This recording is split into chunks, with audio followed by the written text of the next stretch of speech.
Greetings. It is the 2nd of May, and this is Content Evolution New World. Delighted to have you with us. And before we jump into our topic today, which is uninsurable, I wanted to remind you that these calls are open. Unlike Content Evolution Federation meetings for just our members, this is open to anyone. So if you have people that you want to invite to join the list so that they can be part of these calls every Thursday, we'd be glad to have them for live tapings. And if you have topics that you want to suggest to us, we're also delighted to take those topics. So put those into chat so that we can capture them as we talk today, because it'll probably occur to you from time to time. And that's an open invitation for any of our calls. You have a suggested topic, put it in. So with that, Mike, good to see you today. Delighted to have you with us.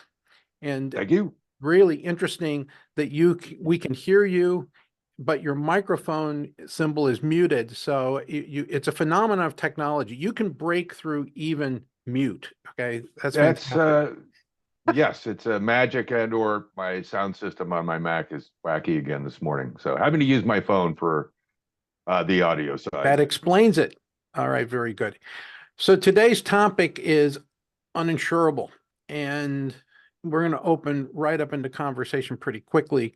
The premise is, if you've been following the news, is there are places on the property side that are increasingly the insurance companies are looking at their actuarial tables and saying, you know what, we're not going to offer any more insurance, in this state or in this particular area, that's carved out by a SIC code.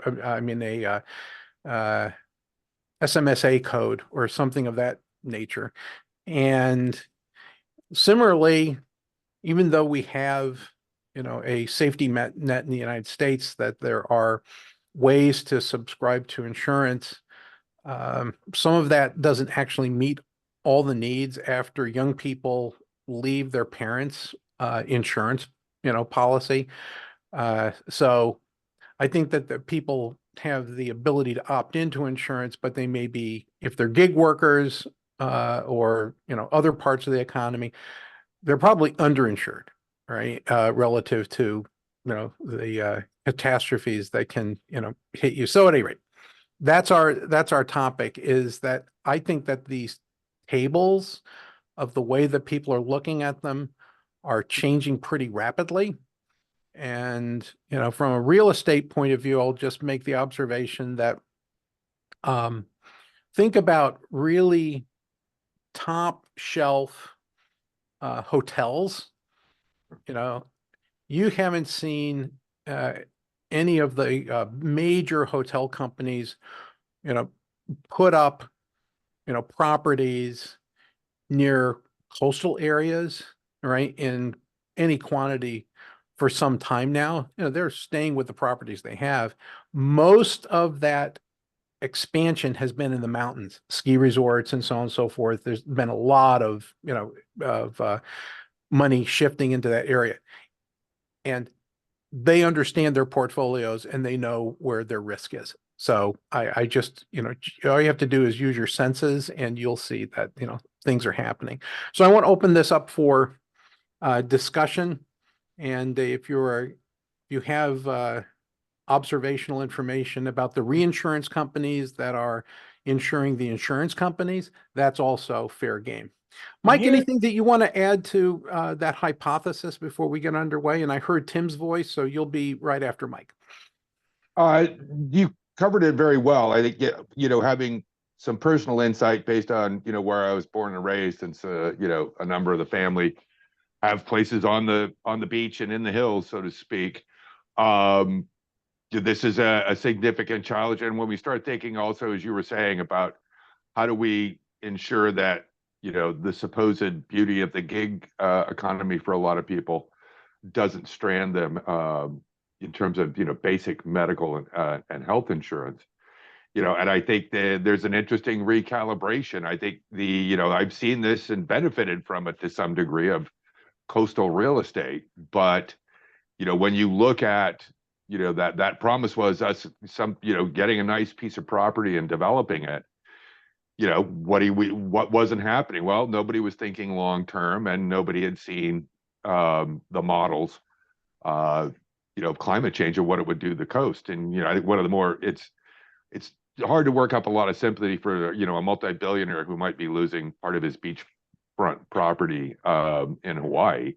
On the other hand, I also know a lot of middle-class people who have vacation houses and condos in those same areas. And I think it's going to be a situation of how do we, if you can't replace that beachfront house, that vacation home, dollar for dollar, and build it on a crumbling sand beach. What's the idea? Do you relocate to maybe your second favorite vacation place? These are the interesting kind of 1% problems. But when we think about, again, having to build more housing, building it up into the hills, at least in California, the Bay Area, seems like a bad idea. Yet we see these issues with development in terms of multi-story dwellings in the state. And so we have a lot of these kind of I don't think they're immovable objects, but they certainly are irresistible forces right now. I think making it very challenging for a young person thinking about trying to buy a house for the first time in this state. Sorry for rambling on, but that's my statement. Over to you. Well, the California one, the predominant area thing is not been coastal, it's been fire areas. 100%. There's two, I'm off the top of my head, I can't remember, but two of the major home insurers have already pulled out of the state. Mm-hmm. And then the other thing Yep. that's happening, if you are in a fire area, your insurance rates have doubled to triple. Yep. And that's one of the bigger problems. The coastal area, to some degree, I can see it because of the rising sea levels. But a lot of the coastal areas actually have areas there that's higher up, like in Santa Cruz, for example. Yep. That area, we're not seeing anything there. But if you go up in the Santa Cruz Mountains, where we had significant fires in the last 2 to 3 years, that's where the insurance issues there, accelerated. And I know of friends that are up in there, they can't get insurance at all. Because Right. Or they have to go to the state's kind of insurer of last resort, which is that state-backed kind of fund. But Tim, I think, I have family up in the hills in Santa Cruz, and they actually have property up in the Sierras. And the problem with that insurance is it is insurance of last resort, but a lot of times if you can get it, it really only covers your exposure on your mortgage. It won't necessarily always replace the house if some accidents happen. They're all of them are limited now.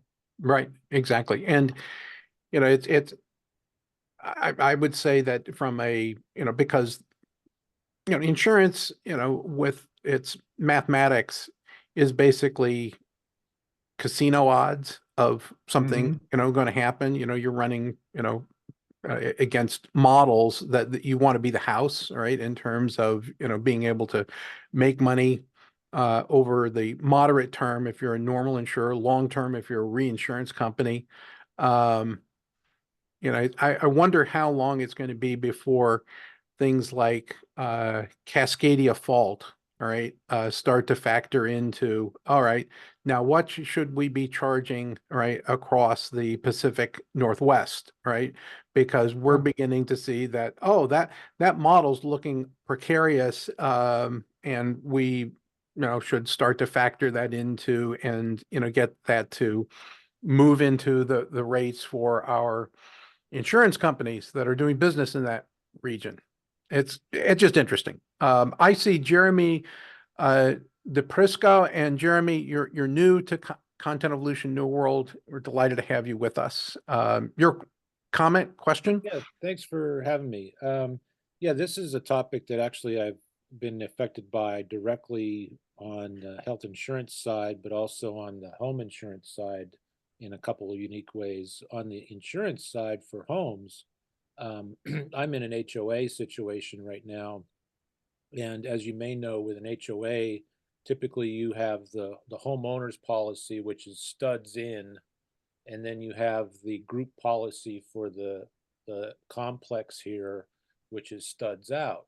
Mhm. And we recently had a situation about a year and a half ago where there was a fire in a property on the other side of the development here.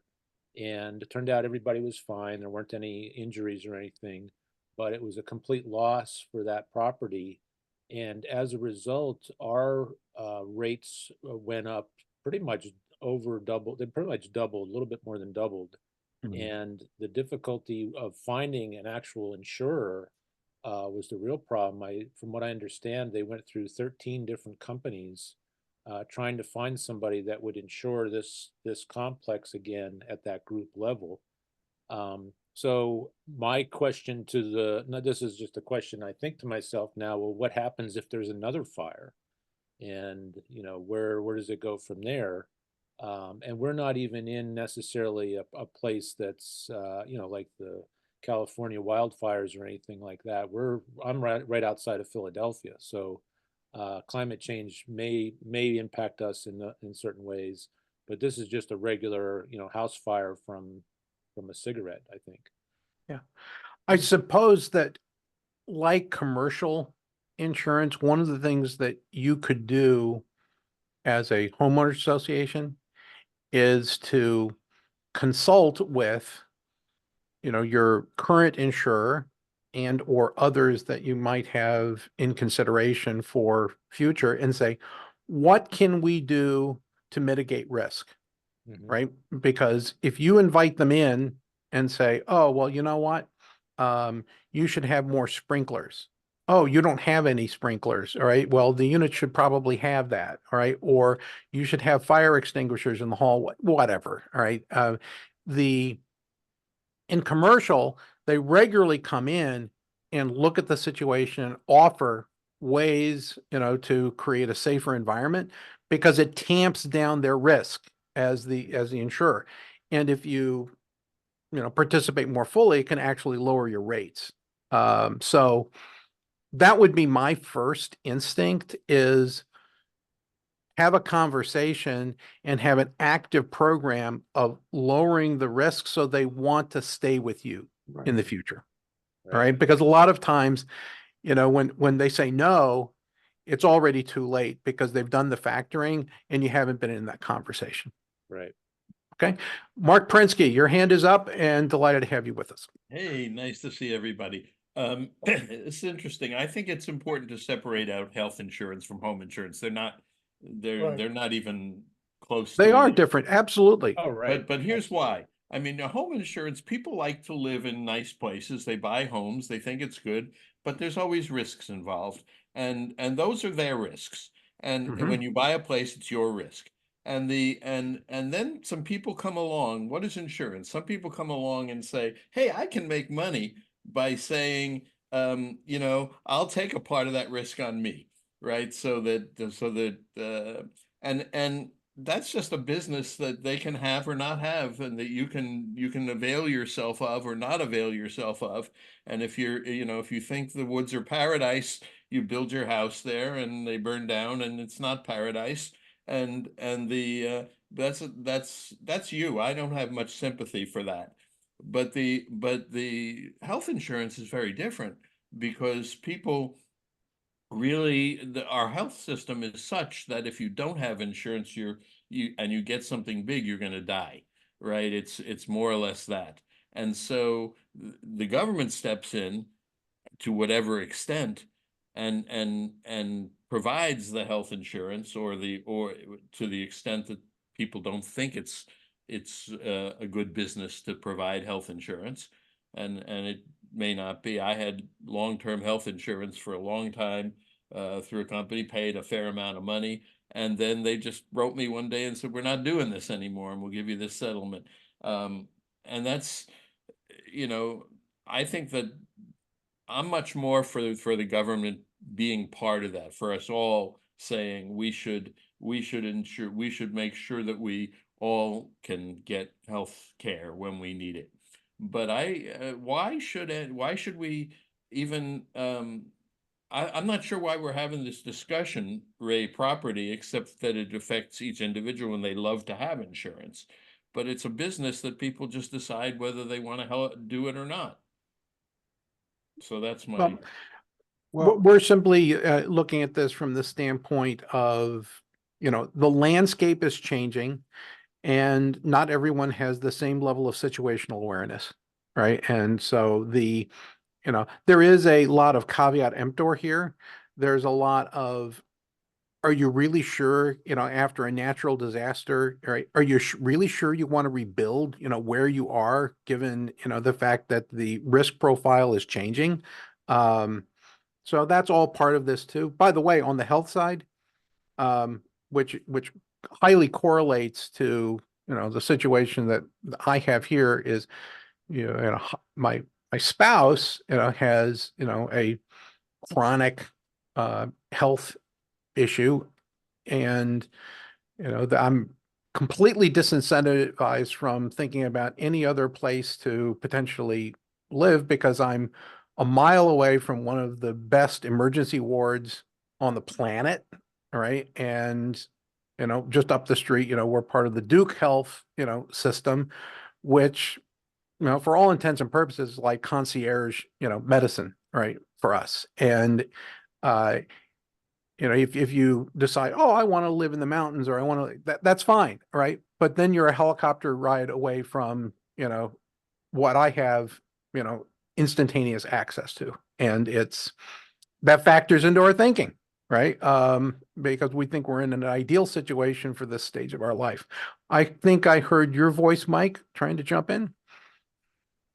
yeah, and I think that I agree with Mark. Obviously, those are very different kind of sets of insurance, and I think clearly, I think this society needs a little help, a lot of rebuilding of its revising of its healthcare. I think while I agree, there's a certain amount of acceptance that one has to have when one decides to build. What do they call it? The wildland urban interface or whatever border. I think when we think about the fact that those folks made those choices at a time when the actuarial tables weren't, as accurate as they were or could be as they are now.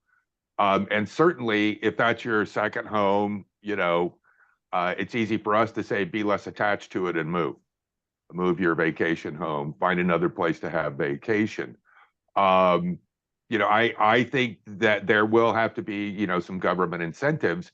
And I think this is where tech and perhaps I'm sure, where some of the insurance companies have been using supercomputers for quite a while, or at least some of their actuarials are. I think there will be interesting ways to figure out, how do we use, fairly detailed choice projection, forecasting systems to identify where maybe, there was an event, but basically we were able to look at some of these models and say, very unlikely to happen again in this particular area. So maybe we do, keep your, help you rebuild your home, etc. But I think what I recall and haven't seen, and I think a lot of the insurance companies, particularly those who were writing policies for houses in some of these areas, were writing them hand over fist in the 80s and 90s, and even into the 2000s when there was that period of time when everybody thought there was free money for a second or third home. But to some degree, we weren't seeing enforcement of some of those policies. Again, I have relatives who have property up and off, on the edge of the desolation wilderness in the Sierras, and they're on, federal land, and it was pretty regular every couple of years. The family members had to be up at the house for a week, and they had to wait to meet their insurance, the insurance adjusters to inspect the property. Were there enough setbacks? Did they have a secondary source of water, et cetera? And they had something that they had that covered. But I remember, and and a lot of folks, they can do that, remotely with helicopters or drones to inspect properties. But I think that's one of the things that, I couldn't find a good data point on the way before this call, but I think that's something that's kind of interesting to look at is how have those inspections for those, properties that are in rural areas, are they still doing those sorts of, detailed inspections around properties to make sure that the homeowner is, has a setback around the house, et cetera. And I think, that'll be one thing where we'll see that evolve. And I think we do have to take into account people who've invested money in these homes. They want to live in these nice areas, and I get it. But it certainly is, especially when you see some of the properties in Santa Cruz that I've seen, where there is no setback. They literally, because they thought it would be nice and it looks great to build your house with, 4 redwoods around each corner of the house, less than a foot, a couple feet from the house. That's poor location, and not very defensible from that sort of thing. So Yeah, I still think there's that's a lot of called, policy and tech stuff. Yeah, there's just bad. well, that's called location. moral hazard by Yes. insurers, right? And But the question is, and I want to know what the question you're asking is, Kevin. I also want to know what that big black thing is in your back behind you. this, Yes. that's a microphone. Oh, that's the mic. Okay, it's in the foreground. It looks like it's in the background. Now I know. This is very different when looked at from a personal point of view and looked at from a policy point of view. Because from a personal point of view, yeah, we'd all love to preserve what we have, and we'd all love to do the things that we have. From a policy point of view, is there any reason why you should get insurance for anything? No, it's only if somebody decides that they can make money from providing it to you. No, Well, I mean, nobody's Well, except with disagreeing with that. homes, you can't get a But- loan if you don't have insurance. Yeah. Right. The- I mean, you can't get those loans if you Well, can't you show that can you have also, insurance. from a policy standpoint, say, once an area has been zoned a particular way by a municipality, it does not have to stay that way, right? Right. You can go back and say, oh, you know what? You're in wetlands now. It wasn't before, but you are today, all right? And therefore, we're not going to let any more, building. And if it changes hands, we can apply eminent domain, and the government's going to buy your property back so that we can turn it back into what it probably ought to be, which is uninhabited. All right. Because we're saying the cost of providing services to this now exceeds, all right, the tax base or the other, things that are appropriate. And we don't understand how to turn the clock back or how to, move things from inhabited to uninhabited. And we need to figure that out. Right. That's one of the things, Mark, that was, on the table. And I Okay. would also say that there's a business opportunity here. I think that when people are, buying things, buying homes, and I would particularly recommend this service if it existed to people who are buying on barrier islands or the little islands, the Kiowas and so on and so forth that are, kind of dot the Atlantic Ocean, is can you get a risk assessment profile from the insurance companies or some composite that says, okay, this is what it is now. Now let's move the slider over, right, for the next 5 years, 10 years, right? We have one set of vacation islands that are here in on the coast where you can see the houses as the island moves. The island is moving year by year, several inches. It's kind of actively evolving. And so here are the houses where you can see the roof line where, it's now on that side of the island, it's uninhabitable, right? And they're underwater. And here's the new land that's being built on the other side of the island, all right, where, they're, building new stuff.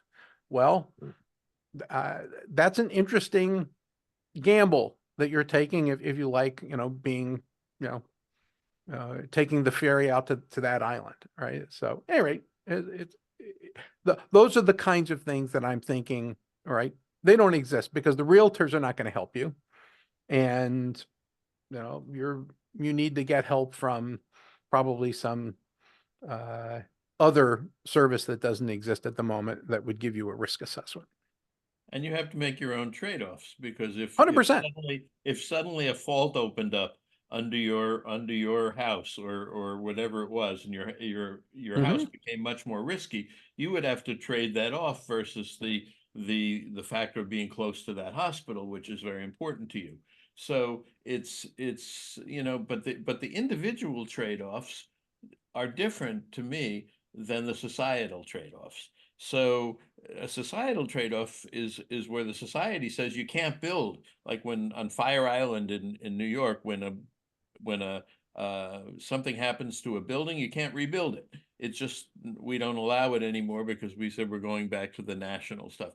But so where do we make policy, I think is the more, I mean, you can look at it from a business perspective and say, how do the insurance companies make their assessments, and they're going to try as hard as they can to do it in their favor. But from a policy point of view, do we really want people living in risky areas? Do we really want, what are the things that we want to set up as a society in terms of these risks that are now changing?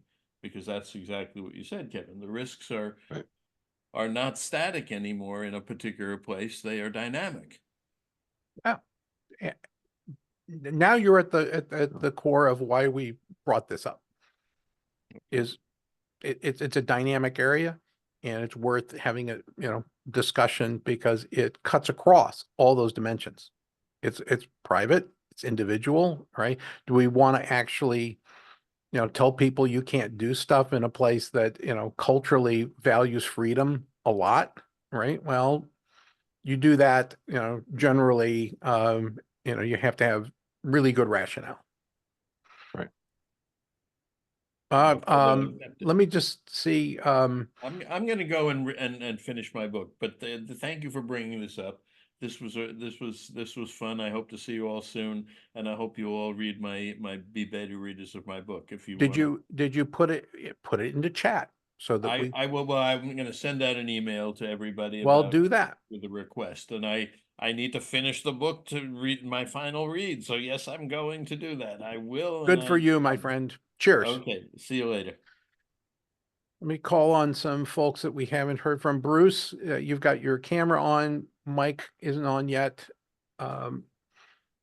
Thoughts? I don't have any answers for any of the questions that have been raised, but probably the only answer you can make is that you simply have to allow the market to adjust and adjust to the risks and let people make their own choices. I don't see any way around that. I will give you an example with respect to health insurance, that when we first started our business, I wanted to be sure that our employees at least had they were all young employees, that they had, good coverage, or at least coverage for catastrophic events. And I paid for that. But as the insurance costs began to go up, and I mean, even a little bit, I said, look, you guys need to kick in another $5 or $10 a month to pay for it. And they decided that they didn't want the coverage. And I said, well, that's your choice. And I quit paying for it. But, it's individual choice. That's what it comes down to. Yeah. I mean, the depending on how young the worker is entering the workforce, all right, without a fully formed prefrontal cortex, that you think you're invulnerable, all right, and therefore you're immortal. You start to want that, as you enter your 30s, you start to go, oh, you know what? Yeah.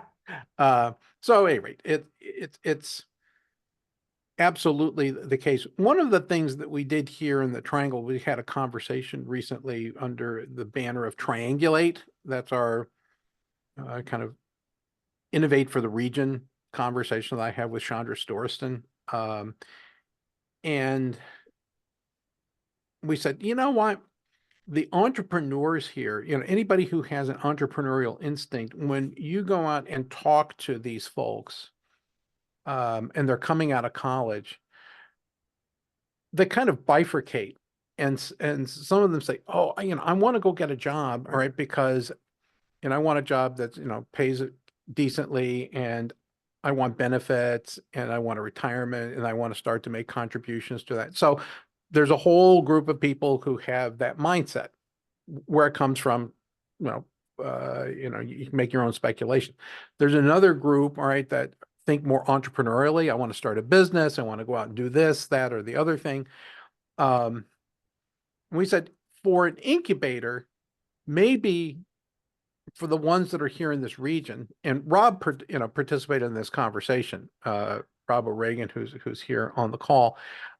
Maybe we should be thinking about creating a fund to help these entrepreneurs not only start the business, but to give them some kind of a, medical safety net that's like they were working for a larger entity, right? And that we should get some of the angel investors to think about not only the money that is associated with starting the business, but having some kind of a safety net fund that is, done on the basis of group rates as opposed to individual, action. It's something that we're tossing around. It changes, potentially changes the rules for the region in terms of making it an attractive place to start new things. Rob, is that an authentic playback of what we discussed several weeks Yeah, I back? think so. Yeah, I think it's just that kind of broader discussion around all these barriers that next generation are facing in terms of basic things like home ownership, right, or healthcare, and to the property, insurance piece that you guys have touched on this a little bit, but again, just another thing that makes it harder for younger folks to purchase a home and live in a home on their own. So, how you solve around that, who knows? I think part of the other challenges that the group has touched on a little bit is just the way as precise as those models are getting now in the insurance industry in terms of the analytics that they're putting on some of these things, where it's really just that kind of algorithm making those decisions about whether a home or a region or a state is insurable. I think that's going to continue to make it more challenging in terms of finding affordable insurance for properties and things like that. And we may even get to a point where we see surge pricing for tickets for events and things based on who the if it's a baseball game, who the opponent is, they charge more. We may get to that point in home insurance too, where certain times of the year where you're more likely to experience a wildfire, right? Your rates for that particular 3-month period are going to be, that's going to be surge pricing like we do with Uber now. So and again, it's not going to be done for the benefit of the consumer. It's going to be done for the benefit of the profits of the insurers. So it'll be interesting to see how that process evolves in terms of the more and more precise they can get in terms of those analytics and those forecasting models. That's interesting because we had an episode about surge pricing in a couple of episodes back, and that wasn't even in the consideration set, Rob. So that's interesting. Mike? Well, I was just saying, Rob, with that, Rob, I mean, there's going to be times of year or that where we are going to charge more because the risk is significantly higher. That risk profile has changed in the last 20 years. Right. I can see that also then saying, however, these steps, if you take them and you want to, keep that higher, you can prove and show that you've done these things. We may not give you a 50% discount, but that surge may be a little less painful if you take the following steps. And that's, right now, I mean, perhaps I'm just too scarred from California real estate issues, right? Is one of the things that this is going to require is, we may start seeing cities and counties being able to create certain legal status, which they do already for certain physical areas where, they're not going to make it a township, right, and require all sorts of things, but collective share of, we need a second road for these 4 houses in this one property. We need a back road to get, an escape road, so to speak. We may see those sorts of kind of collective efforts that are required to reduce everybody's risk profile in a certain area. Some of that already happens. Jeremy was mentioning homeowners associations for certain types of developments. Maybe there already is, but we may see, again, I think the surge pricing is pretty inevitable, right? And we already see staggered pricing for, if you're 5 miles from the road instead of a mile, and your rates are way up, and you've got trees all the way around your property and your house, well, you're going to pay more. Yeah. But I think there's ways to start modeling that. Certainly you can start modeling some of those risks, and I think it'll be interesting to see how, do we see more cities and counties taking, moving ahead of, the regulators and insurance providers to try to mitigate that. And I don't know if I thought I'd read this somewhere, but couldn't find it again before this call. That's being discussed in certain parts of Florida along the coast, whereas there's going to be some relocation, but that's, where the cities and counties are trying to figure out, how do we're going to have to fund some of this as far as moving some of these folks or relocating these development areas. So I think it's fascinating. And I would think, again, some of the actuarials playing with some of these AI tools could generate some interesting scenarios that would be, worth discussing for some of these, again, cities and counties. Trying to get the federal government to move is always challenging, but cities and counties, on the other hand, you can move pretty quick. They can move a little quicker, assuming certain things have to also change legislatively. We're going to have to change certain parts of our, both the insurance kind of requirements as well as a lot of the regulations in those areas. Doug, you've got your microphone on, camera on. Yeah, I came a little Join late. Thank you, but some thoughts on this topic about automobile insurance. I was on the Transportation Safety Committee here in Kansas City, and we are looking, like with State Farm, on, there's, from a risk perspective, there's, like the top 10% of drivers who are most dangerous, contribute to like a significant part of the risk and cost of, the traffic accidents. And, in Florida, I have an aunt who's 80 years old. I don't think she's ever had an accident. And her insurance now is it was $3,000 a month. And that's after switching. 1,000 of that actually was due to uninsured motorists, that she had to pay for other people who are uninsured. They're asking her to pay for that. So I was comparing my State Farm to hers, and that was a big factor. I think I was paying like $100, maybe $50 for uninsured motorists, and she was paying 1,000. So it's like, okay, check with your agent why you have that. Is there anything you can do about it? Maybe you can't. I mean, so in one sense, people, can drive without insurance because they're saying, well, I'll take the risk and pay penalties after the fact if I have an accident. Especially when, people may be paying $3,000, $4,000, $5,000 for insurance, because they're a safety hazard. So now the one other thing is like for car insurance is, I have an app, it's, Strive Safe and Save. Is a factor of how well you drive. Are you not speeding? Are you not using your cell phone? And I'm saving about $800 a month, maybe actually more like maybe $500, $400 a month on my insurance, because I have that app going. And my aunt put that on, and she went from $3,000 to $2,000 for that app. By using that app, and this gets back to AI, right? Is, whether you're in real estate and managing risk that way, or, automobile risk, can you use AI to really capture risk better than just have a actuary table saying, okay, if you're 80 years old in Florida, because there was a hurricane that came through, your risk profile is X. Is there better ways to manage risk to look at that? The last thing is I put this in the chat. I've been actually looking at the intersection of energy, AI, and availability of the grid.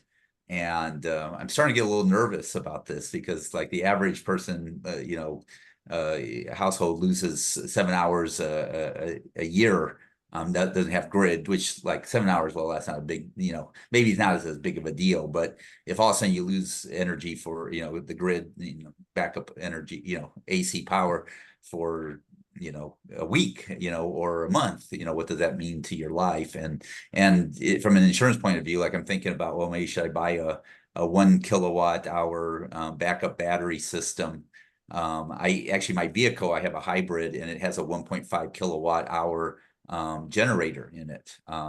Yeah. And so So can I use that? let's Doug, let's take that as a suggestion for a future topic on this call, because I agree with you. The competing demands for electrical use and more generally energy use is going to be just like scarcity of water, right? That we'll be fighting some big conflicts over water use rights on the planet.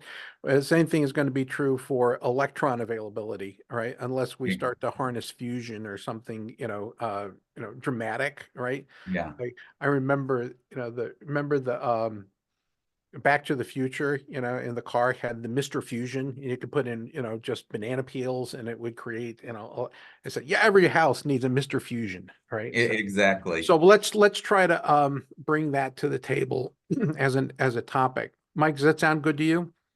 Absolutely. Okay, so You know, you I can want help us with Noting that. that, I noting that want a bit now. of, I Okay, want a Bruce, bit go of, ahead. yeah, a bit of clarification from Doug. Doug, you said $3,000 a month. Did you mean a year? Yeah, I meant a year, excuse me. Okay, God, okay, thank you. Sorry. The unit measure was, Correct. off Yeah, by, unit factor, yeah. 1/12. Okay, there you Yeah. go. The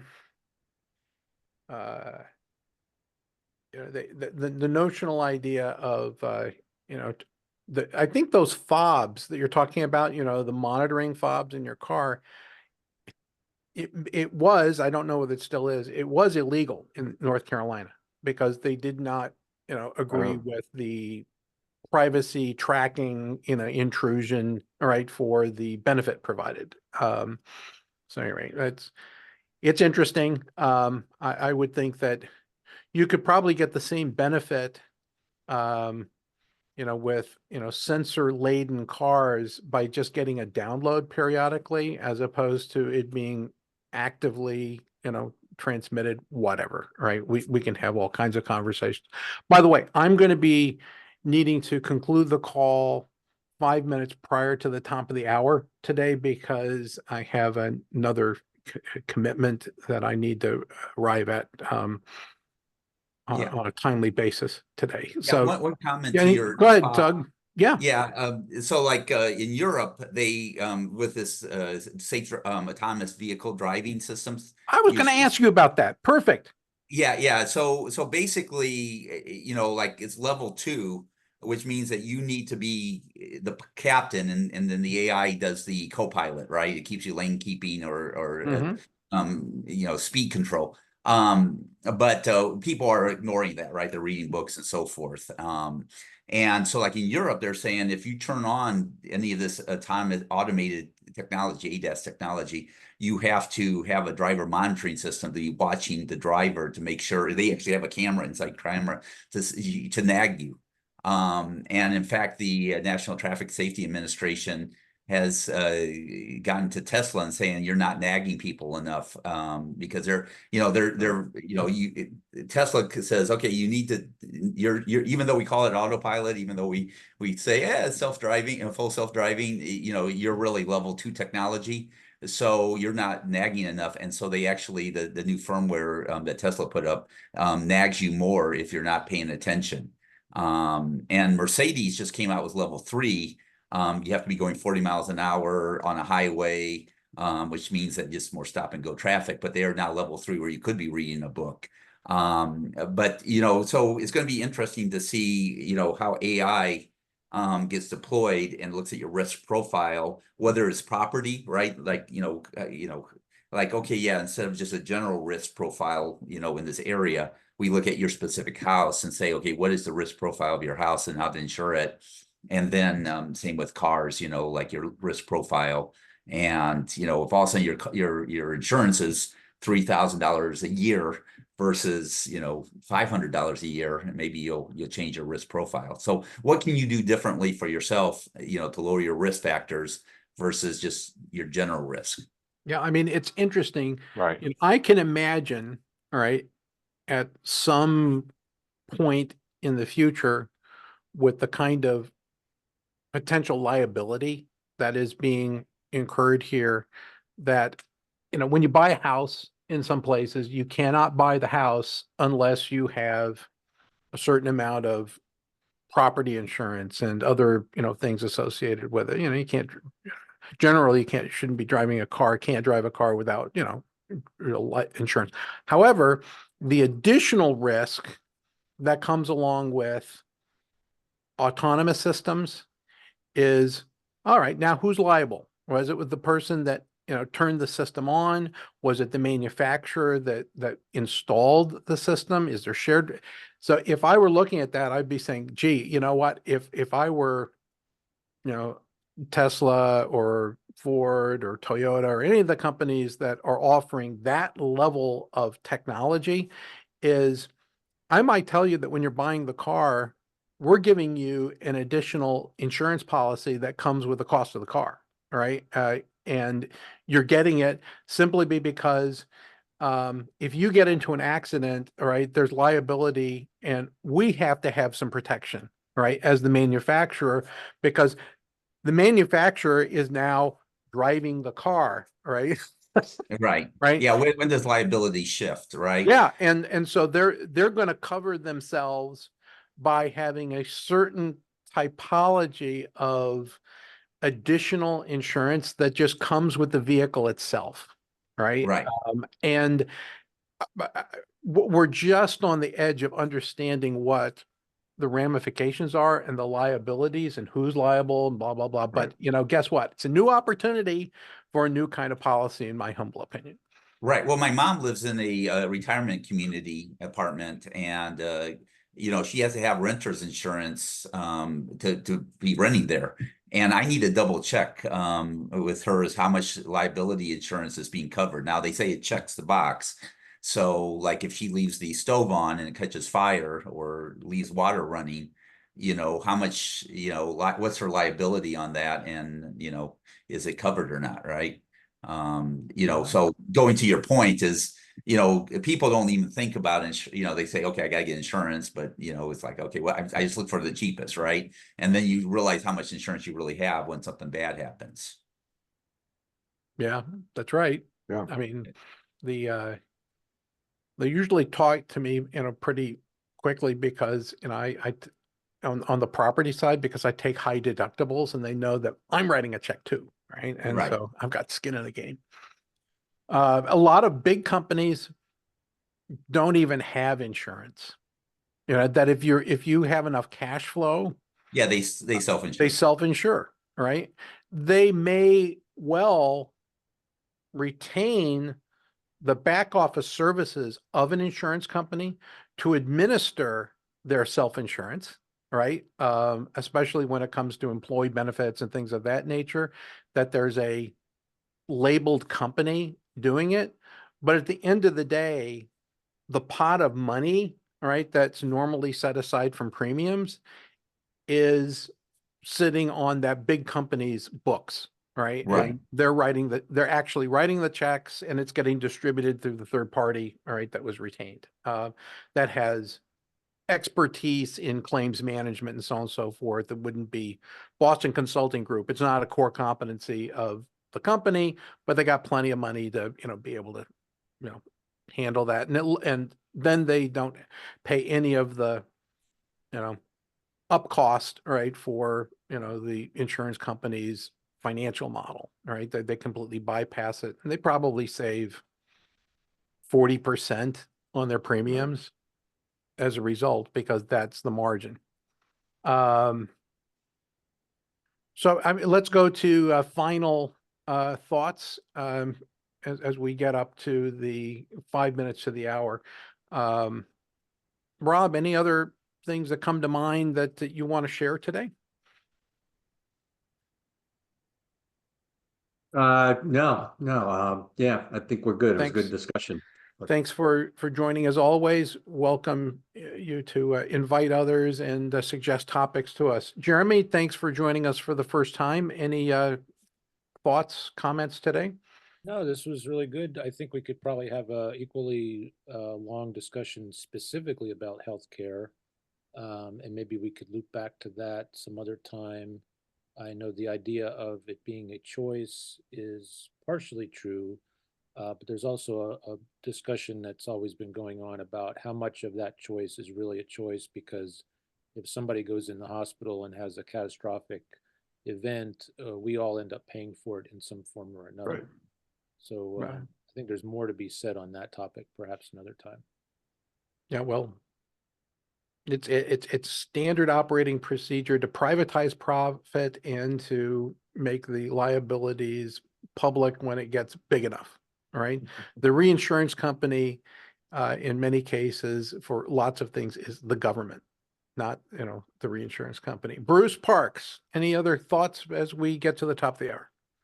Nope, I just think it's, got to leave it to the market. I can't figure out any other way to do it. No, it is. I mean, I 100%, believe that that's the case. So the question is, if the market understands the built-in risks and the changing landscape, how do we put some tools into people's hands so that they are also, have a decision support system? That would be my one, closing thought from my point of view. That's both a market opportunity for individuals and, for some entrepreneur to jump in there and, provide some value. Mike, you have the last word today. No, I think you kind of touched on something we might want to explore. I'm here. Can you hear me? Oh, yeah. Go ahead. All right.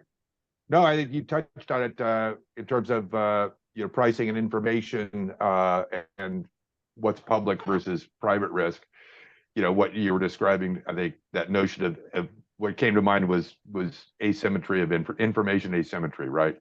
If private parties have access to certain information, fixing some of these problems going forward becomes more of a challenge. We could probably have an hour-long discussion on that for every single call. But in particular, I think, what we need to follow up on, what Jeremy was both identifying and also Doug. Those two look like two things to get on the agenda sooner rather than later for more discussion. All right, good. Doug, question. If you're still there, would you be ready to talk about energy as soon as next call, next Thursday, or not? He is off mic, so I don't know. We'll have to I'll talk follow up. Okay, why don't you do that, Mike? And with that, thanks for joining our Content Evolution New World call today. Greatly appreciate it. And everything you do, be intentional. Talk to you next Thursday. Cheers. Take care. Thanks, Kevin. Thanks, everybody.